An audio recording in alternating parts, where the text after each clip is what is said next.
Picture a wide concrete avenue at night, somewhere in Rio de Janeiro. Floodlights overhead, grandstands packed on both sides, rising up into the dark. And something coming towards you, filling the whole width of the street. A slow-moving wall of color, costumes, flags, hundreds of drums, and a float as tall as a house. Now here is the part most nobody expects the first time they see it. It is one song, not a set list, just one song. The same melody, the same words coming back around again, and again, and again, for over an hour. Thousands of people singing and hundreds of drums driving from underneath. And it does not change, ever. If you have never seen this before, your mind does something odd. You keep waiting for the next track, the way you would at a concert, yet this never comes around. And somewhere inside of that loop, if you allow it, you start to ask the real question, the one this whole episode is about. What is actually happening when a samba school carries a single song down an avenue, on repeat, for an entire parade? I can promise you it is not laziness, and it's not an accident, it's a type of engineering. And once you learn to hear it, you can never unhear it again. I am Maikão, and this is Samba Stories. It's a show about Samba-Enredo and the Carnival of Rio de Janeiro. But it's made for anyone who has already loved the feathers and the fireworks, but who has never told what sits underneath all of that. And before I go a step further, I want to say something that I will repeat at the start of every episode, because I do mean it and it's important. Everything I say in the episode is based on my current understanding and knowledge. That understanding may change as I learn more, even tomorrow. Being human means I may miss an essential piece of information, or that I draw a connection that turns out to be wrong. This podcast is my ongoing effort to learn and understand, and it's not a final word. I say that partly because of where I stand in all of this history. I'm not Brazilian, and I did not grow up inside of this world. I came to it from the outside as an adult, and I'm still learning. So let me tell you briefly how I arrived here, because it shapes the way this whole show is made. I have been playing the drums since the 1990s. That part of me is starting to get on in age. Long before samba, I was already someone who hears the world as patterns, maybe a pulse. Then in 2021, I began discovering the Brazilian culture, and the first thing that took hold of me was not a rhythm, and it was not a dance step either, but the sheer warmth of the people. That's what caught me, and it never let go. I moved to Switzerland, and in February 2022 I joined the Zurich School of Samba. Yeah, we have a Rio-style bateria, a samba school in Zurich. I started on the caixa, the snare drum, the instrument that lays down texture and the swing of the whole thing. Later I moved to the repique, which is a higher, sharper drum that not only helps drive the rhythm, but also can call and steer the entire event. These days the drums I love most are the repique mor, the repique's larger brother, and the frigideira, which, absolutely love this, is literally a little frying pan. A small metal disc you play with a thin stick that is really fast and bright and it cuts through everything.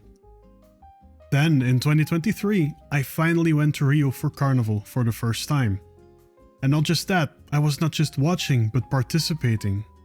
I paraded with a school called União do Parque Curicica in a division called the Série Prata or the Silver Series, also known as the 3rd Division.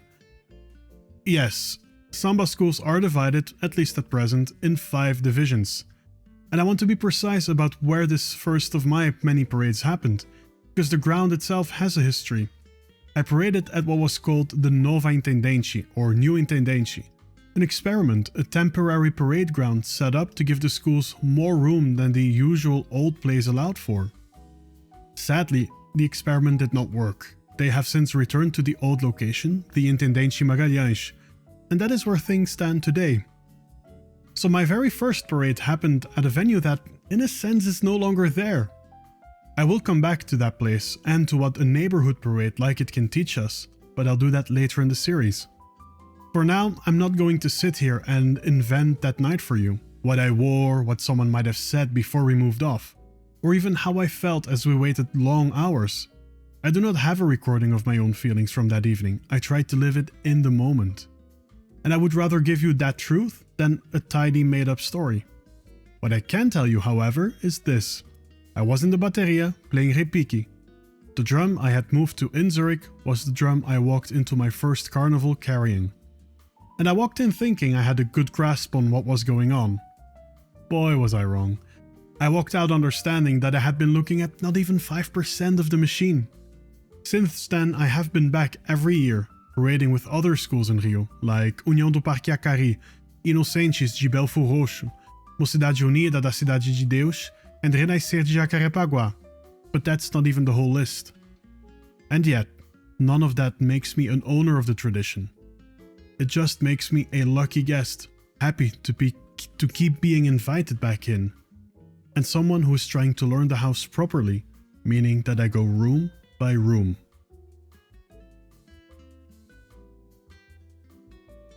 So let us take apart the words written on the door of this whole podcast. Samba-Enredo. You can split it down the middle. Samba you already know. It is the music, the rhythm, it's the dance. Enredo is the part most people outside of Brazil have never heard of. An enredo is a story. It is a theme, the plot a samba school chooses to tell in a given year. It might be the life of a Brazilian poet, or a chapter of Afro-Brazilian history, or a river, maybe an African deity, or a single idea held up to the light.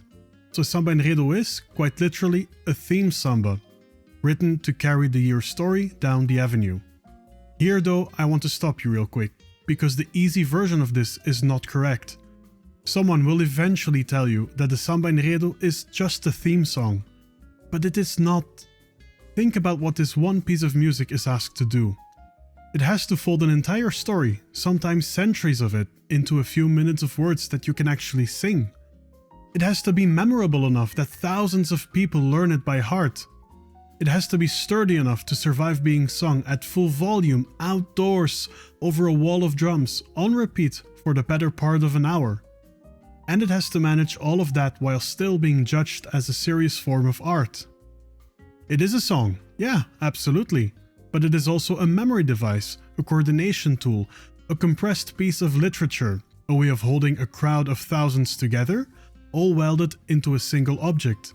And the system takes that gap between the story and the song quite seriously. In the current rulebook for Rio's top group, the 2026 judging manual, the Enredo, the story, and the Samba-Enredo, the song, are scored as two separate categories, by different judges against different criteria. The institution itself is telling you something here. The story world and the song that carries it are bound together, but they are not the same thing. And so that you know this is not some flourish invented for visitors, Samba-Enredo is formally recognized, alongside other Rio forms such as Partido Alto and Samba de Terreiro, as one of the registered branches of the city's living tradition of samba music.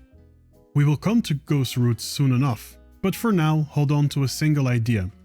The song is not the decoration laid over the top, it is the entire spine. So let us open up the thing that makes that song move, the samba school itself. Straight away I have to deal with a translation problem. In English we say samba school, and we picture somewhere with classrooms, maybe a place where we might sign up for dance lessons on a Tuesday evening. Well, that would be the wrong building entirely. In Portuguese it is Escola de Samba, and school here carries the older sense of the word.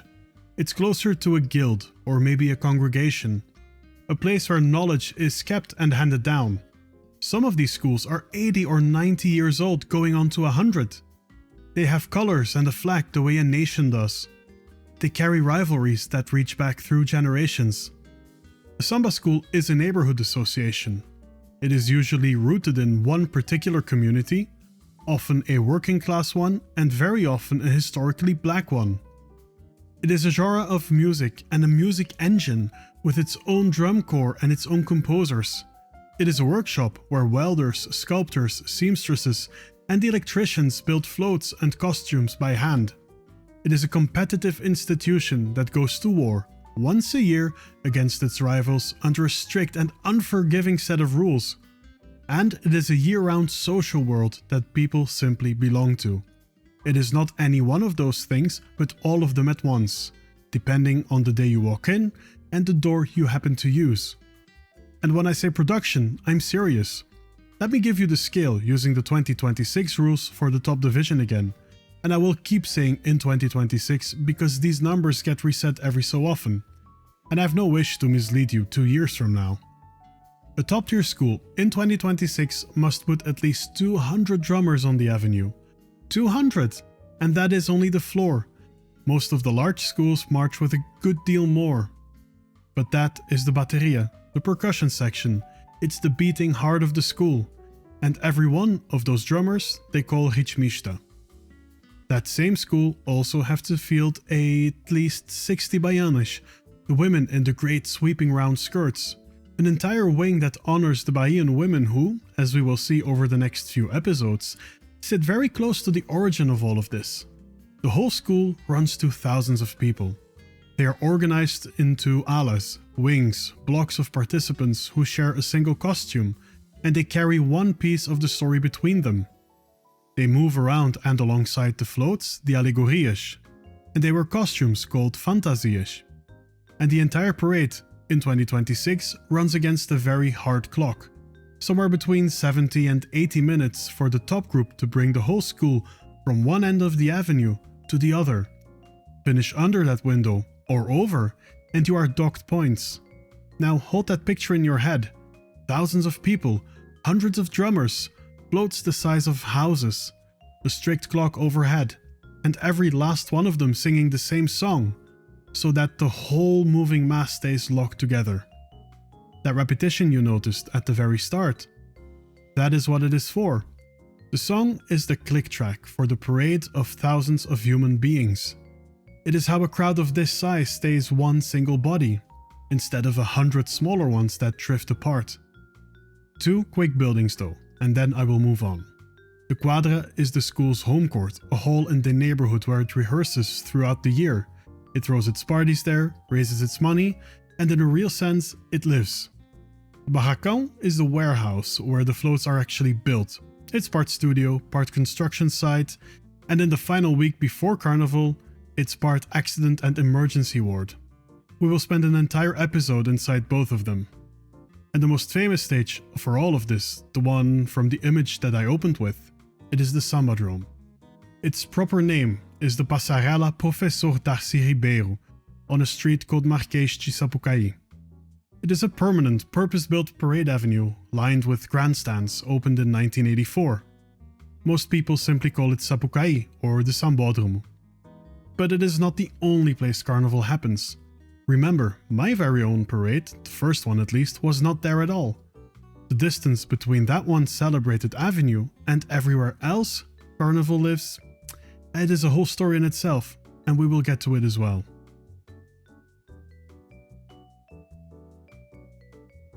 Here is what took me a while to understand, and what I really most want to hand to you early on.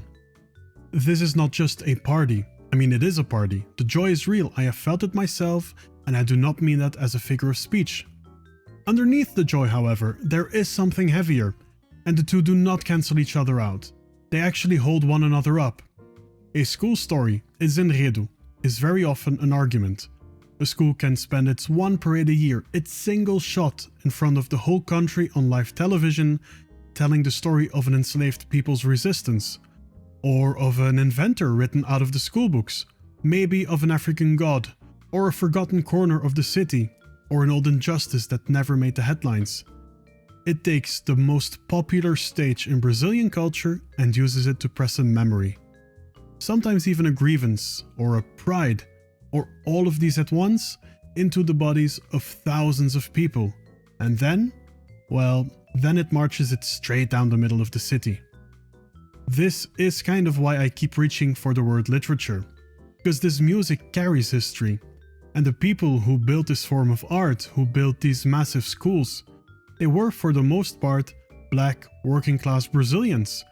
A good amount of them were actually descended from enslaved Africans. And often they were making this art in the teeth of laws and police that tried to stamp it out, root it out. We're going to take this history seriously, in its own time and on its own terms. And that is much of the next several episodes. I'm not going to flatten it into a slogan, and I'm definitely not going to strub it into a postcard. Which brings me to a tension that runs beneath this entire show. I would like you to hold a few opposites in your mind, a few at once, because Carnival lives in the space that exists between them. Spectacle and structure. What you see is a dream. What makes the dream possible is a rulebook, a budget, and a clock. There's beauty and labor. The float that makes the crowd gasp for 15 seconds. It cost the workshop months of welding and sculpting and sewing. And somebody was paid, or probably not paid nearly enough, to build it. There's joy and precision. The whole thing looks absolutely amazing, and it is measured to the 10th of a point. And one more, which is mine. There's fascination and respect. It is terribly easy from the outside to fall for the surface of this. I mean the noise, the color, the moving bodies. And just call it a night. I don't want to stop there though. I want to keep drawing the surface back, gently, the way you might open up a fine machine that you admire, in order to understand how it truly runs, and who it actually is that runs it. That in the end is the whole task of this show. So now let me tell you how I intend to do this honestly, because the method is part of the show. First, history has to come first, and the present comes second. When we go into the past, I will try to describe each period the way the people living through it understood it.